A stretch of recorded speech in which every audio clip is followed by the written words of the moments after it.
May marks Nurse Appreciation Week, a special time to celebrate the incredible contributions of nurses.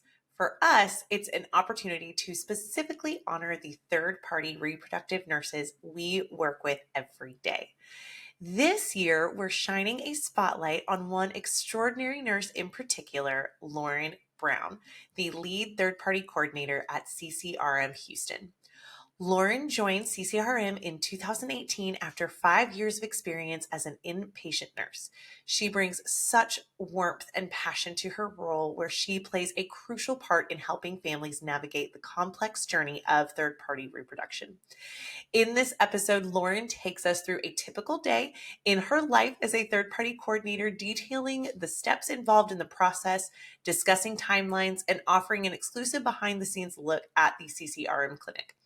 Lauren has such a passion for helping others build their family through the help of the amazing science and the generosity of others, and it shows. We are immensely grateful for Lauren and the third-party team at CCRM, whose expertise and kindness make a profound difference in the lives of so many. So join us in celebrating Lauren and all the amazing nurses who make such a significant impact in the lives of so many. And please enjoy this episode. Me, you, and who? Who knew it would take more than two people to have a baby? In a world where infertility is no longer a taboo topic, this podcast will take you through all of the different aspects of surrogacy and egg donation through the lens of many who walk this journey in different ways. My name is Whitney Hall, and I am a two-time surrogate, now turned surrogacy coordinator for Egg Donor and Surrogate Solutions, the very agency I used when I chose to carry for two amazing families.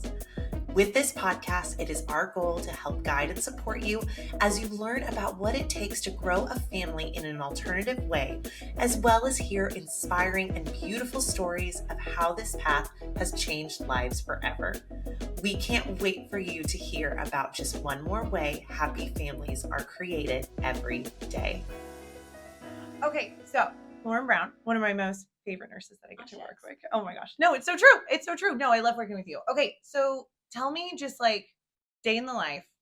We walk in the morning and we... Okay, walking in. We always clock in first because that's important. Absolutely. Gotta clock in. We don't work for free. So clock in. And then in the morning here, we do monitoring. So between 7:30 and 8:15, we might see like 40 patients. Oh, wow. Yeah, we have them all show up at 7:30. We get people in and out because we understand most everybody has to get to work, got to go drop their kids off, those kinds of things. We try to get people in and out real quick. They'll do their ultrasound, their blood work, and then we'll send them on their way. Okay. So you'll see a congregation of like all 10 nurses sitting out there. It was like, we joke, it's like NASCAR. We were like cleaning the rooms real quick, get the next person in, so everybody can keep on going. And then they'll get called for labs inevitably at the time we pull through ultrasound. We're like, leave your spot in line, don't worry. Oh, perfect. So we do that usually until like 8:15, sometimes 8:30 if it's a busy day, but most of the time by like 8, we're done with that. And then it's to my desk. I'm checking emails. We don't get as many emails now. We have our new patient portal, which is great. Mainly because everybody can see the messages. So if I'm out, your message isn't going to go unlooked at because everybody can see them. Absolutely. So we'll check the portal, see what kind of messages we have, check the emails, which is all my agency communication coming through, see who's got their legal clearance, who's starting their period, who's got a new match kind of situation. Yeah. And then I have to kind of, prioritize and see what needs to be done today, what needs to be done later this afternoon, who needs to call right away, that kind of thing. Sure. And then also got to check the voicemails. Of Usually course. have a bunch of voicemails from, after I left yesterday. And then we go to the chart, see whose labs have come back in, and then just kind of figure out a game plan for what I'm going to do. Right. So some days I'm like, okay, we're just going to go one thing at a time. Some days I've got 40 million things to do. Let me do what's time sensitive first. How my day goes.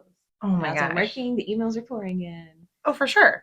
And so it's a lot, and then calling patients. So usually around lunchtime, the doctors start reviewing labs for people who are here today. Okay. And people in cycle. A lot of my day is spent checking the fax machine because a ton of our third-party patients do not live here in Houston. Mm-hmm. So I'm constantly checking the fax machine, see if their outside monitoring results came in, so then I can go track down the doctor to respond because they're not going to be in the chart. So it's a lot of running around. You are doing a lot of running around. And then the phone calls. So then we got to notify everybody who came in. Right. Got to notify if it's a donor, got to tell the donor, got to call the IP with an update. got to update our agency, let them know. Thank you so much. Hey, when are they coming back in? Hey, her retrieval is going to be in 2 days. The GC cycle, same situation. We got to call the GC, got to call the IP agency. Yeah. Got to schedule all the things. So we stay busy. Days go by real quick. I was going to say, you stay absolutely busy. Yeah. So one of the things that I think is so, I always say there's a lot of hurry up and wait. You're definitely mostly just in the hurry. But what would you say to maybe like agencies or intended parents, egg donors, just all entities, surrogates, kind of as they're waiting? What would you say is, I mean, we want them to know like you're actively doing things, but like in the midst of that, just hurry up and wait. If you have a doctor or a nurse that is truly involved, kind of maybe like what are some things that they need to be aware of as you're like during that waiting time? Real important is to know that there's always something going on. Like you said, like if I'm not getting back to you, it's because I just don't have an update. And a lot of times I don't have time to call and say, hey, I don't have an update yet. Sure. So I will get back to you. We try our very best to like respond real quickly. That's one of the things we pride ourselves on. I try to get back to you within the day if possible. If not, I'm going to try to give you a realistic expectation. Yesterday, for example, I got 3 new GC records that need to be reviewed. So I had to say, hey, I didn't get to this today. I'm hoping to have it done by Friday, best case scenario. So this give you like a realistic time frame, because I understand like everybody's so anxious to get started. Usually it's a big process to get to the decision to even use a donor or gestational carrier. And a lot of times people get, okay, we're ready to go like yesterday. Yeah. And I'm like, I'm so sorry. Like I want to make it happen as quick as I can, but we want to make sure like mistakes aren't getting made, things aren't getting missed. So sometimes it takes a while. Right. We dot our I's, we cross our T's. There's a lot going on behind the scenes before I can even call you and say, hey, this is what's going on. Yeah. So tell me a little bit more about like what's that stuff behind the scenes. So reviewing records is a big process. Usually I get these packets of records. It's literally sometimes 500 pages that I have to go through. And a lot of times people haven't looked at them before. So you've got to go through and see seropositive syphilis last year that nobody forgot to mention. Sure. Things like that. I had that come up last week, actually. There's a whole new can of worms that we've got to address. And so we can't do anything, but we might have to wait a little bit. So it's a lot of reviewing records. It's probably the most time-consuming thing, and a lot of it's waiting for the doctor. Because the doctors, they're reviewing labs, but they're in with patients all day too. Yeah. And so we've got to catch them in between. So I'll be walking down the hall, stalking their doors. Usually when they're finished with an appointment, the door will open. So I'm like, they keep saying, what are you looking for? I'm waiting for the doctor. I'm trying just to catch hanging out. Just hold on. You can send an email, but they might not look at their email. You send their stuff through the chart, especially, but if like outside monitoring, they don't recognize it because it doesn't come through the same way if people come here. Oh, sure. So I have to like nudge and say, hey, did you see that I sent you? So that's very time consuming. Yeah. And so a lot of times it's, 3:00 and I've been waiting for the doctor all day. And people start calling me asking, I'm like, I'm so sorry, I don't know yet, but I will call you before I leave. Yeah, for sure. So that's a lot of behind the scenes. I'm either waiting for the doctor to respond to me or to not be in with somebody so I can talk to them in person, or I'm combing through a PDF of 500 pages trying to find the important stuff. Well, and I think that's one of the things that I feel like that, I pride our agency in is that we do look at those records prior to try and catch those things like, hey, there was a positive syphilis or, whatever it may be. And then we do that pregnancy history form, which I feel like is like a nice little cheat sheet. So helpful. Yeah. But then we have to go back and verify. Everybody and has to go back. And that's only because I'm a control freak. And it's like, but I love the that. nursing school and me too. They're like, make sure that you trust what's on that checklist is correct. So I have a checklist for every single patient. That's fantastic. With all the required things. I'm a little bit type A, if you hadn't noticed. So I will go through and we initial next to it. So there's certain people, if they've initialed, I'm like, okay, I believe that they actually looked at it. And if not, I'm like, I'm probably going to go back and look at it too, just to make sure. No, but that's so super helpful. I mean, again, it's that extra, I think that's great for our shared clients. They know for a fact that we, between all of us have looked through, And it's not to say things don't still get missed, but try to reduce as much as we can. Oh, sure. Human error. We don't want to delay a month because we need to test it got checked off what wasn't really done, things like that. Yeah. The main thing that's so nerve-wracking is the genetic carrier screening. It takes forever to come back, but we keep running into these panels that don't line up from one lab to another, especially with the donor side. And then we've got to have somebody else retested. But if you do a different panel, something on that one might come back positive, like the donor hasn't been screened for, and then we're starting back at 3 weeks, square one again. So we've run into that a lot lately because all the labs keep closing. Yeah. So that's another kind of delay in things. It's just fun. I spend a lot of time. I'm not a geneticist, so I can come through, but some of them are listed with just a gene name versus the actual disease name. And then I'm like, I can tell you that it looks like it's right, but you're going to have to talk to confirm. Right. And it's just a lot of like run around until we finally gotten all the clearance stuff done, and then it's a little bit smooth sailing. Yeah. I mean, you are definitely like that kind of traffic controller. It's like between, because like you said, you're talking to all of these people, agency included, and we're trying to traffic control with you. But I think that's one of the great things that is so wonderful about you and just great nurses in every clinic is that you guys, are looking at that whole picture, but also organized. If not, it just gets way too confusing. Like I just got back from maternity leave. They were like, "Thank God you're back." I said it. I said, "Thank God Lauren's back." It's a lot for one person to do, even two people covering. Yes. Like Gwen is in third party, but she takes regular patients primarily, so she's just kind of a helper for the third party stuff. Yeah. So Rita was mostly doing it on her own with some help from Gwen while I was out. And she's like, it's just a lot for one person. And I was the only person doing this for probably, 3 or 4 years. And we kept saying, we're going to hire somebody else. And I trained multiple people. I had one girl sit down with me for like a week, and she literally looked at me and goes, I don't want your job, Lauren. It's hard. And she left like a week later. I scared her away. You scared her away. No, what was scary? I think it's just the amount of things to keep track of. Yeah. I think it's not for everybody. No. And I kind of got plopped into it. Like I didn't apply for the third party job. The girl who was doing it left, and I happened to be like the newest hire that didn't have like a true assignment. So they're like, here, Lauren, this is what you're going to do. Really? Yeah, I was in the PACU for like 2 months when I first started here. And then the girl who was doing my job before left kind of abruptly. She didn't give like a full 2 weeks even. So I literally sat with her like a day and a half. Stop. And the second day was her last day. So she left at like noon. Oh my And they're like, gosh. here you go. Figure it out. So did you have any experience with third party infertility, anything like that prior to this? No. I was a cardiac nurse. And then when I moved to Houston, I worked in the step down ICU for a year and a half. And that really burnt me out. And a girl I worked with, her daughter worked here at the time. She goes, so Lauren, when are you going to leave us? When I was working at the hospital, I was like, well, I've got another 6 months on my contract to get my whole sign-on bonus amount. Yeah. But I was so burnt out. I was like, I'll go apply. And so the girl who was working here at the time, she called me. I talked to her for like 2 hours. She kind of explained the whole infertility world in general. Yeah. And then I interviewed. They offered me the job, and I took like a significant pay cut and didn't get the rest of my sign-on bonus. But I was so done with hospital world that I came here. So it was definitely a change of pace for sure. Like I started working here. They put me in the PACU for a little bit, and that was such a change of pace. Honestly, it's not for me because it's just way different from hospital world. I was used to running around nonstop for 12 hours. Totally done. And here at the time we weren't doing quite as many cases. Now it's a lot busier. Even just I've been doing 6 years. Yeah. So back then it was like maybe 3 or 4 egg retrievals in the morning. We might have a couple transfers in the afternoon. In the middle of the day, I was like, Susan, my boss, was like, give me something to do.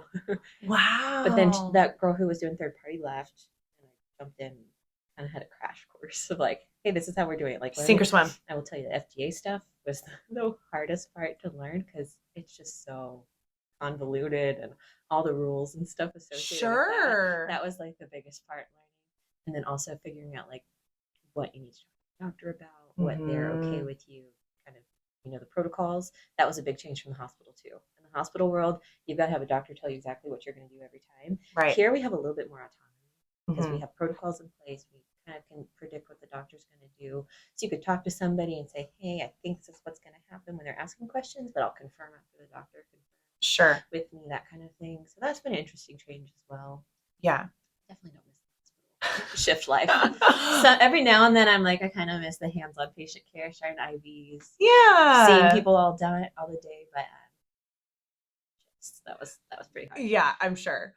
Okay, so speaking of kind of that patient interaction, what would you say is kind of the patient interaction that, I mean, I know you have said you have monitoring in the morning, but what sort of patient interaction do you get to have now? So I don't do a ton in person anymore. And I started like not saying it's nice to meet you to patients because like we might have already met, but it could have been like 9 months ago when they went through their cycle. Like it's so nice to see you again. There you go. But so I don't see a ton in person, but a lot of it's mostly through the telephone. Yeah. And then we have our new patient portal I mentioned. It has like a text messaging app. And a lot of people really like that, but some people still like to actually talk to a person. Oh, yeah. So I'm one to like pick up the phone and call if people have like multiple questions in one. Yeah. So I'm still getting a little bit of like, at least not FaceTime, but you're talking at least. Yeah, instead for of sure. just, there's like kind of like, it's not really personal. It's just, I feel like, and sometimes like tone can get lost in a message if there's like an issue that arises. So I'm one to pick up the phone and call if I can. Yeah. So that's but mainly through the phone is kind of our main interaction. Yeah. But there's a lot of it. So. Oh gosh, for sure. For Yeah. sure. I mean, I definitely like third party is so emotional. And yes, there's the checklists and there's the type A and there's, just we've got to get from point A to point B, but it is so emotional and you do have those tough conversations. I definitely try to like bring back in the perspective of remembering like most people have gone through a lot in order to come see me. And I tell people that all the time. I'm like, clearly you've either had infertility yourself, maybe you had a hysterectomy and you can't carry your baby, maybe you've got DOR and don't have any eggs and you're 30. Like most people don't want to come see me. Yeah. So it's like a big decision to come here. And like when I'm getting the patient has a new patient consult, they say, maybe this is your best option. I always tell them, it's a good idea to talk to you first if you're not sure if that's what you want to do, because they can really give good perspective. I always tell them, like, Leslie, who's the main counselor that we work with, like she's going to talk to you about, what questions might come up in the future if you decide to go this route. Are you going to talk to your child about how they were conceived, all these things? I say, if you're just getting started, that can kind of put perspective on it, make you feel like you're making a good informed decision if you're not sure yet. Yeah. Well, and that's amazing that you are taking, the CCRM is taking that time to look at the whole patient and not definitely. just. Well, I mean, we want to start families, but we want happy create happy families. That's right. We want a happy family. Like, we want to reduce stress as much as we can. And I tell people that. Whatever I can do to make it this easier on you, because it's, big strain emotionally, financially, all the things. So we'll do what we can to try to ease the burden a little bit as much as we can. I'm like, if I can at least take a little bit of that stress off you, let me know what I can do to help. Yeah. Well, you need a good team. Yeah, definitely. Yeah. Oh my gosh. Okay. So going back a little bit to, you said, when you got plopped into like this position, and as you were learning, you work with a lot of different doctors who have a lot of, I always say whenever I'm talking to GCs, everybody has, just their secret sauce, and they all have their own like way of doing things. How do you juggle all of that? That's a good question. It takes a lot of brain power. There you go. Yeah. Each of our doctors here,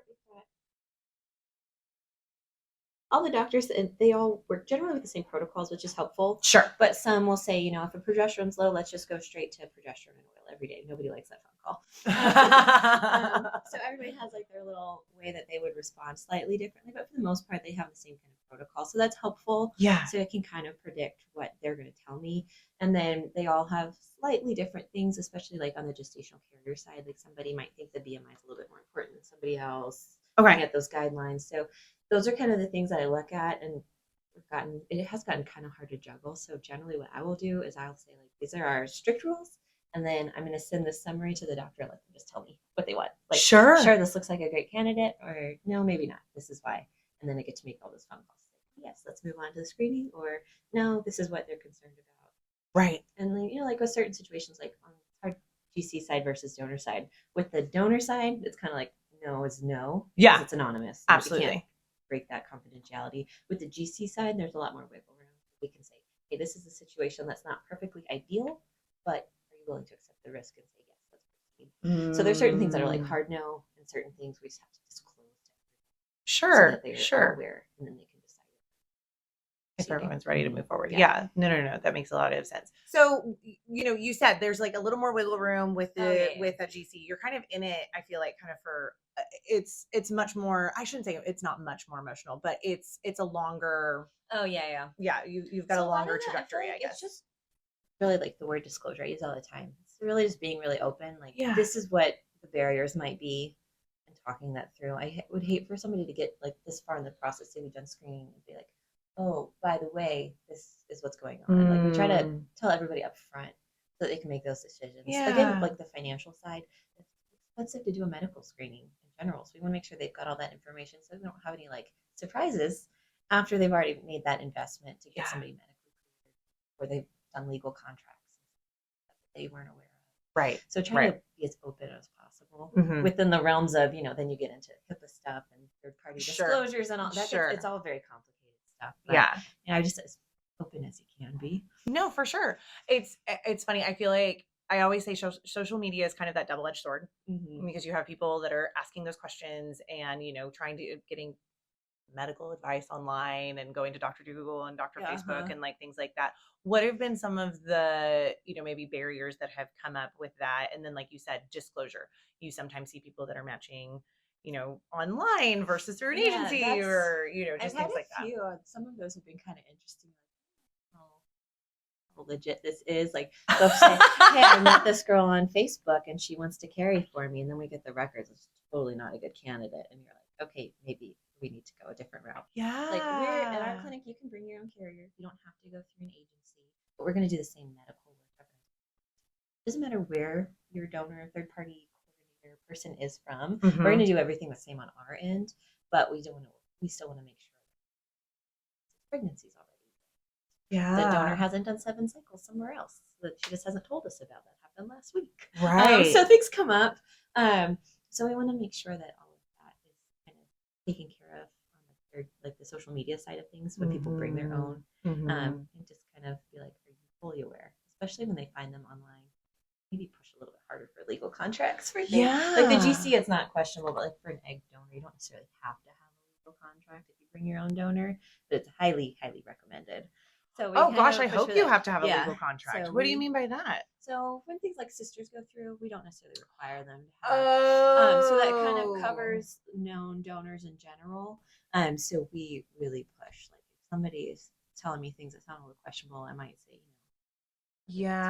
for your protection, because a lot of times they don't really know how much is going into it. They just think, hey, I found somebody who's going to give me their eggs, which is great, but we want to make sure that nothing's going to come up. Right. There's so many things. There's so many. Yes. No, I totally hear what you're saying. And I think that's, again, I think some people kind of think, you said like it's a huge financial commitment to even get that far. And instead you could have gone through an agency who is going to do that legwork and say, hey, that person actually did have a 6th pregnancy that wasn't reported and we were able to find it here, or and then also like disclosing like the reason why that's a concern is because it could affect the pregnancy in your baby, right? Things like that, because we just want to make sure you get to that point, you're already pregnant, and our goal is that you've got a baby. We don't want things to happen with pregnancy loss after you've gone through all of that. It happens, unfortunately. Miscarriages happen with our GCs. It's like an extra amount of heartbreak, I feel like. Yeah. Because they've already been through the struggle of needing to use a GC, and now we're here again. Yeah. Right. Absolutely. Absolutely. Yeah. So, I mean, those ASRM guidelines are important. They're there for a reason. Yeah. What would you say is, sitting in the seat that you sit in, maybe, that myth that you feel like you see over and over again that you would want to bust? Oh gosh. Or maybe a few. I feel like people think, oh, I found an egg donor, we're good to go from here. And sometimes it's a little more complicated than that. Yeah. Usually with a fresh egg donor, you're going to have embryos, but it doesn't happen. Those pearls are so hard to make when a donor cycle doesn't go well. Yeah. Same thing with the gestation. I always try to, again, tell people up front, sometimes you do have to do more than one transfer once you found. Absolutely. Finding the person isn't the end of the game. You got to get all the way to baby. So that's probably the biggest thing that I try to make sure people have a good perspective before they get started. To have like realistic expectations. Yeah. I mean, it's way more fun to be in happy Lala baby land, but that's why, that's my goal for everybody. Absolutely. If you're a little bit prepared, it can make, if one of those things arise, it can be a little bit easier. It's not going to be easy, but less hurtful, less sorrow, all those things. Yeah, absolutely. What would you say, and I feel like I know the answer, but what would you say is maybe the hardest part of your job? It's juggling between everybody. Juggling, yeah. Just because I have a lot of patients, but all of my patients are like times 3 if you count the recipient, the third party member, and the agency. Sure. So everybody I talk to has at least 3 phone calls. And sometimes they're like, hey, can you call my husband? Can you call your husband? But if you really need me to, I will. That's really the hardest part, just juggling. And then like right now I have a bunch of people with all the same name. Like it's confusing. Doesn't it come in? I feel like it comes in waves. Like you get 5 Laurens, and then we get 5 Jennifers, and then we get I've got one right now whose first name is the same as the last name of somebody else, and then no, all of that. So you really have to I have to be super organized, and I was like, hold on, tell me your birthday, tell me your name, let me pull up your checklist, and then I can talk to you. People get frustrated because I don't actually answer my phone very often, but it's because I want you to leave a voicemail so I can look up your stuff before I call you. So you're not sitting on the phone while I'm waiting for my computer to boot back up or unlock me, and I can actually know what I'm talking to you about. Yeah. Oh my gosh. That makes total sense. What would you say is your favorite part about what you do? Favorite part's definitely when people come bring me their babies. Yeah. And come show me their sweet little squishy babies. That's definitely the best part. Even just like a positive pregnancy test. If we can get to that point, that's always exciting. That feels good. But the seeing those babies in mama's arms or daddy's arms is always the best. Oh, for sure. For sure. How have you seen the industry change from when you first started to now? I haven't been here that long for real, like time-wise, relatively. Sure, but just even the 6 years, it's gotten so much busier. Yeah. So much busier. I think a lot of it has to do with insurance coverage. A lot more people are having insurance coverage. And even donor coverage. It's not very frequent, but we're seeing more of that. On that front, usually it's frozen eggs, which is a whole other thing. Yeah. But a lot of the insurance companies, if they have donor coverage, it's going to be through frozen egg banks. And so that opens up a whole different set of situations because you got to coordinate with now the lab and an agency and the patient. But the donor stuff's usually already done. So that would probably the biggest thing is just the quantity of patients we're pushing through. I don't remember our numbers for this year, but like last year we have certain parameters we're supposed to meet and we lived out of water. Right. Just for the number of cycles that went through. And then I don't even know how many of those were actually our third party patients, but it feels like a lot. It feels like a lot. Yeah, for sure. With all the juggling that you're doing. Yeah. Yeah. What kind of advice would you maybe want to give to any potential intended parent or woman who's thinking about being a gestational carrier or egg donor as they're kind of discerning this process? I would say patience is key. And we always talk about this at work. We're like, I want everybody to know that we are on your side. We want you to be successful. If there's a delay, it's because of something outside of our hands.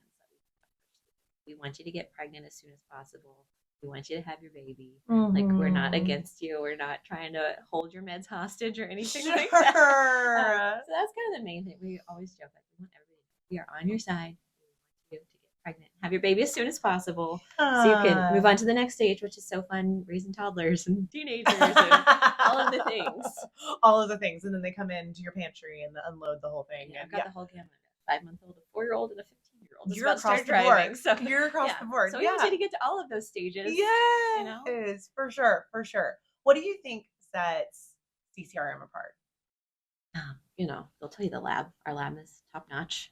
And so that's the most important part. Like, we can be as nice as possible as nursing staff and as communicative as possible. But the main thing is that lab. We need those embryos of good quality. The testing needs to be accurate. So definitely that sets us apart. But I think from a psychosocial, I think our nurses are pretty good. Hopefully most people feel that way. I'd say so. I love working with you guys. We try to be nice. We try to be thorough. Yeah. We try not to have delays. I don't know about other clinics just because I haven't worked there. We have a lot of patients who come to us from other places and just say, they're really hard to get a hold of. Or, you know, this, that, or the other happened. But hopefully we're doing it better here. Yeah. But, there's always going to be people who have issues as well, for lots of different reasons. Sure. But we get a lot of those patients that say, hey, we love it here. So yeah. we shoot for those, and we want to have everybody have a good experience. Yeah. For people who are looking to find clinics and and maybe for, people who have come here from other clinics, what are kind of those things that they should look for? Maybe that doesn't feel right. Yeah.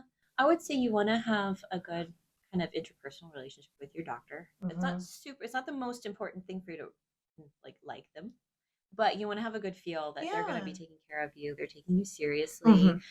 They understand why you're here. So that's real important, I feel like. And a lot of that you're not going to know until you have it. But then from like a clinical side, from like the nursing side, you just want to make sure I feel like communication. If I was going through, I would want to be able to get a hold of somebody at least within a day. I know I have doctors that I try to call and they never call me back. And then I'm like, well, maybe I'll just wait until next month and try again. But, we really strive to get back to people, make sure like your concerns are addressed, and maybe we'll answer your question before you even ask it. Yeah, for sure. For sure. Just not being a number in the system. Exactly. No, and I feel like that's one thing that I do try to do. I say, I've been doing this for a while now. These are the questions that come up a lot. Maybe you haven't thought about it. Maybe this will help you make your decision or make things a little bit smoother on your side. Yeah. Yeah. Oh my gosh, I love that. Lauren, we love working with you. Well, thank you. Oh it's my always gosh. a pleasure. No, I love those emails with your pictures in the bottom. Thanks. We try. Okay, so last question. And this is my fun one. I drained my coffee while I was in the car. So, but I definitely very much have a codependent relationship on coffee. So I always like to ask, what filled your cup this morning? Literally or figuratively, what was the thing that just got you going today? Honestly, today it was an Alani Nu Cosmic Stardust. It's my favorite flavor. 200 milligrams of caffeine and like 12 ounces. Oh my gosh. Because my baby did not sleep last night. Oh, bless I've been up since like 2:15 a.m. this morning. Oh, you've got a nap coming to you. Oh my gosh. We did a little bit of sleeping on the chest. Do that. You just got to do what you got to do. You need a little bit of the caffeine got me this morning. The caffeine is getting you. And I'm feeling pretty good now. So you're doing great. We'll see how I feel after lunch. But that's my deal. I don't really drink hot coffee, so the energy drink. I know they're so bad for you, but sometimes look, you gotta do what you gotta do. Yeah, when you got that 4-month-old, the toddler, and the teenager, we're gonna get caffeine how we can. Yeah, for sure. For sure. Today. Oh my gosh, I love it. At this point in the episode, Lauren took us on an exclusive behind-the-scenes tour of select areas within CCRM Houston. Please note that some parts of the video were edited to ensure patient confidentiality. Enjoy! So PACU this year, we come for egg retrievals or transfers. All in-house. The anesthesiologist comes here to our floor in the mornings. Okay. So we do our egg retrievals first thing in the morning, usually between 7 and 11-ish, unless we have like a ton. Mm-hmm. Usually I think 11 is maybe our record for how many. Oh, wow. And then transfers are in the afternoon. And that allows the embryologist to like thaw the embryo, make sure it looks good before coming in. Yep. Yeah. And then magical doors. Magic doors. So that's the actual procedure rooms down there. Oh, wow. So it's all done just right here in the office. It's kind of convenient that you know where you're coming. Yeah, and you don't have to go to like a separate surgical center kind of situation. Which is so nice. And then our lab is just on the other side of this wall. So that's where the embryologists live and all your embryos stay there. That's kind of cool too. People always ask where the embryos go. They stay here. And the biopsies go off to the lab. Oh my gosh, that's awesome. What would you say? I mean, I know everybody kind of, everybody kind of has their own prep, but what do you feel like is super important for people to know? I think a realistic timeline is helpful, just so you kind of know what to expect. Yeah. And then after egg retrieval, we try to let you know because you're gonna not find out how many embryos you have until like a week later. Yeah. So being like realistic about how long that's gonna take, and then what do I say? Oh, timeline. So embryos like a week later, 2 weeks after that, we'll know like if you're doing testing, how many embryos we actually have available. So it's good to have like a realistic time frame to understand. Okay, we're starting this now, but it might not be for like another 2 to 3 months before we're actually transferring. Sure. Even like for the donor side of things. Yeah. Because we want to get those results back before you start the frozen embryo transfer process. Sure. So that's important to know. Other things, I think it's important to like talk to your friends. Like more people than you think have done IVF. Yeah. And they can give you some good, what's their like morale. Yeah, even if they went through like a different clinic, different protocols. Yeah. Sometimes it's a double-edged sword. We're like, oh, well, my doctor did it this way. But I always say, trust your doctor. They're going to give you your best situation. Trust your nurses. Yeah. But it's good to have people around that say, hey, I've been through this before. And, I can be here to support you too. For sure. Women supporting women. Oh my gosh. Yes, absolutely. One of the things, so going back to kind of what you said, realistic timeline, I will never forget, I did my first journey here. And it was the call after beta, and she got on the phone and she goes, so you cheated. I was like, what are you talking about? She was like, well, you took a pregnancy, like a home pregnancy test. I was like, well, yeah, of course I did. I wanted to know. I know, we always tell people, don't do it because it could be negative and it's really positive. But fully expecting probably most people actually do. Yeah. Sometimes people, like call them and like, I didn't cheat. I don't know. So tell me. I swear. Just tell me. I swear. Those I try to call first thing. I have like I told you, my checklist. I also have a calendar, so I know everybody who's coming in each day. And I always highlight the pregnancy tests, so I look out for those first because I know people are like probably sitting on pins and needles waiting for that call. Need to know. Yeah. I want to know right away. Yes. Don't you wish it was instantaneous like that? Yeah, for sure. No, okay, that's super helpful, just especially as far as timeline. Because I think, like you said, it could be negative, but really, actually, it's positive. There's a reason why we want to know that because we treat anything above a 2 really as positive until we know otherwise. Our record here at our clinic was a 4. That was became viable? Yeah, live birth.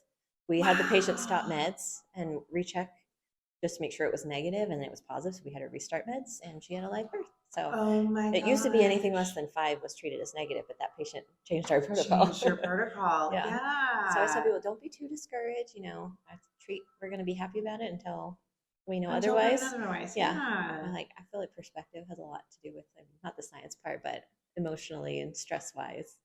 Just try to keeping a good perspective and the science can only positive take us outlook, so far, yeah. right? And the science is so important. But obviously that's first, but I feel like the psychosocial aspect of things definitely plays a role. Yeah. Well, and that's one of the great things about having you as that resource, making those phone calls and, being there to kind of have those conversations. And it's not just, here's a lab report. Yeah. We want to have the good news, but unfortunately, sometimes there is still the bad news too. Well, sure. But even with the bad news, again, I think that's one of the things that's so great about just nurses in general, but especially y'all, is you guys do take that time to have those conversations. Yeah, and we're going to say, okay, this is what's going on. Yeah. This is what we can do next. And I always tell people, do you want to schedule something now, or do you want to take some time to process? You call me back when you're ready. Because a lot of times they're not ready to think. They just want to go cry, which is totally fine. Yeah, absolutely. Just let me know when you're ready. Yeah. And I'll be here. Oh, I love Almost that. every day. Almost every day, except for us. Nothing. We're just saying hi. Yeah, we're just saying hi, but we look like a diva doing it. So we're just saying hi. Hello. Okay. This is Gwen. I'm Gwen. Yay. Okay, and Reva's over here. I'm Rita. Hi. Yay. Nice to meet y'all. So whenever you don't hear from Lauren, sometimes you hear from just the whole team. You guys make it happen. Yeah, we're all in a cubby together. Oh, You'll hear from happy one of us. cubby. Yeah. Yes, happy cubby. Yay. Clean the room. Oh, yeah. The ultrasound machine. Here's kind of that awesome exam room. Looks like your basic OB situation. Yeah. Exciting. We did get new tables last year. Yeah, there we go. Comfortable. But y'all's ultrasound, an IVF ultrasound machine though is yeah, these are new. They're way pretty, intense. Pretty good. Yeah. Pretty. These are Her little watercolors embryo of art. eggs and sperm and Embryo. embryos. Yeah. We just put little watercolor in them. This is where our ultrasonographers sit here. Oh, ultrasonographers sit here. We're podcasting. We're podcasting. So they're Hi, cute guys. little ultrasound picture. Nice, fun to point. This is baby Navy, Janice's baby.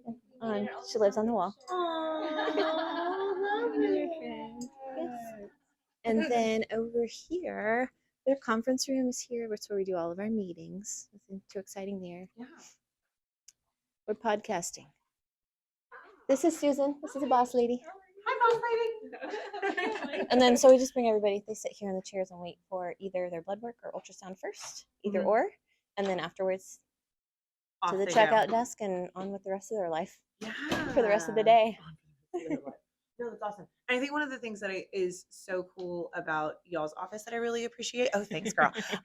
Is you guys do have this separate exit versus in the lobby, which I know that's such a littlest detail, but I feel like if someone has bad news or if someone has good news or things like that, you guys kind of have that little bit of separation. And I know that's such a little thing, but I just remember being a GC here and really appreciating that little. Yeah, and I think it's also helpful that we get everybody in and out quickly, because we've heard feedback from other places that sometimes it's not as quick, and you're sitting there for 2 hours waiting for just a blood draw. For just blood draw. Yeah, usually we try to get you in and out within 30 minutes at least, maybe less. Sure. We do the best we can, but life happens. Yeah, absolutely. We try to be flexible with all those things. Yeah, no, love that. Well, Lauren, thank you so much for your time. We love working with you guys so much, and are just so grateful for everything you do for all of our shared clients, and it's just so important, and so we're so grateful for you. Great. And thank you for giving us a little bit of your time, because I know you have 1,000 things to juggle, so I super appreciate it. Well, we're so glad you were able to come too. Awesome. Thank you. Thank you so much for joining us on this episode of Me, You, and Who. We appreciate your time and hope you enjoyed our discussion today. As we wrap, we would like to remind you of some of the ways that you can stay connected with us and be part of the Me, You, and Who podcast community. Firstly, if you haven't already, make sure to subscribe to our podcast on your favorite platform. Hit that subscribe button so you never miss an episode and can stay up to date with our latest content. But that's not all. We also have an exciting YouTube channel where we share some bonus content, behind the scenes glimpses, and video versions of our episodes. Head over to YouTube and hit that subscribe button there as well. And don't forget to click the notification bell so you'll be the first to know when the new episodes go live. And for more exclusive updates, engaging discussions, and a chance to connect with fellow listeners.